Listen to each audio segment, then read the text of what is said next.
My question is, what's your thoughts on some of the recent outcry in America on topics of race / critical race theory, and how do you think as believers we should address those topics with non-believers? Do you want me to drop one bomb or two? About 5, that'll be okay.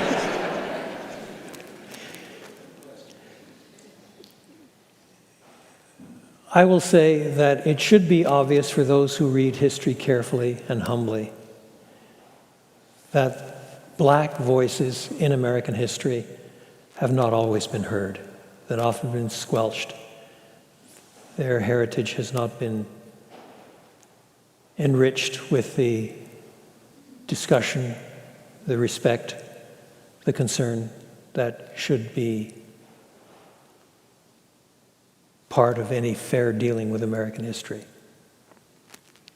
In that sense, I don't oppose critical race theory. On the other hand, many who espouse critical race theory are so rewriting history that a lot of important things are being lost. 1619 is not the founding of the nation. And moreover, people forget in the genuine concern to expose the darker history of American racism, that slavery has been endemic in the entire world until roughly the Evangelical Awakening.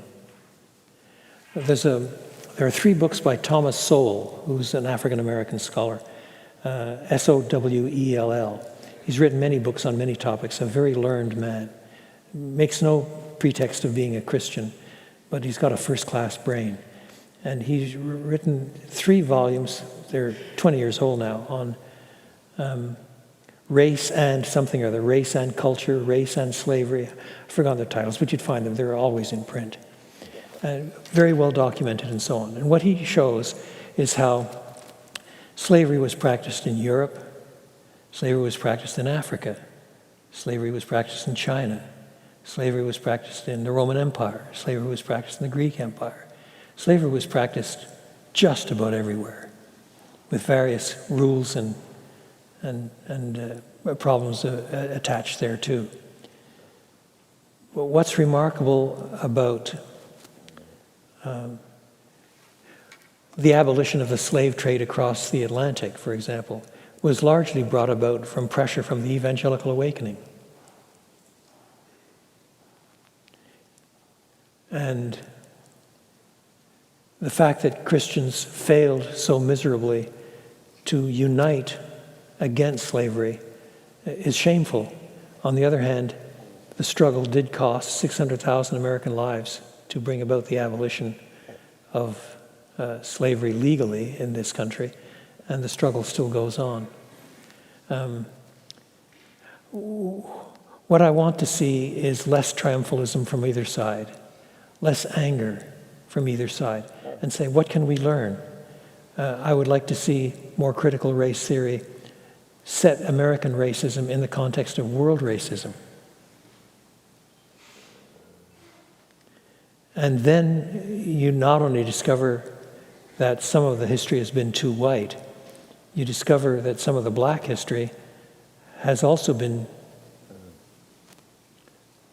perverted, twisted, redefined, reshaped by not knowing enough about world history and the function and role of slavery. What stopped slavery in parts of China around 1900 and so on was British gunboats going up the Yangtze River. Why? To defend the opium trade. History's messy. You'd like to say they were good guys because they were trying to stop the slave trade. But to defend the opium trade? Where bodies were being shattered and broken so that Westerners could have more money? History is messy, and the tendency to make everybody good guy or bad guy is as corrosive of historical fair dealing as anything I've seen in my short life. So I've probably said just enough to make the both sides of this debate look forward to me departing and going home. But I'm reasonably safe since I won't be here next week. Life is complicated. History is complicated. And we have to keep remembering that the good guys are not just good and the bad guys are not just bad. And to get history right demands a kind of even-handedness that most historians don't display much of.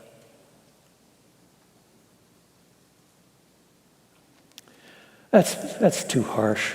I feel guilty for saying this thing because it could easily be read as, I'm a better historian than you are, yeah. And I don't mean that too. I'm saying that all of us have got to learn to pay attention to history while still taking our guidestones as Christians from Most Holy Writ.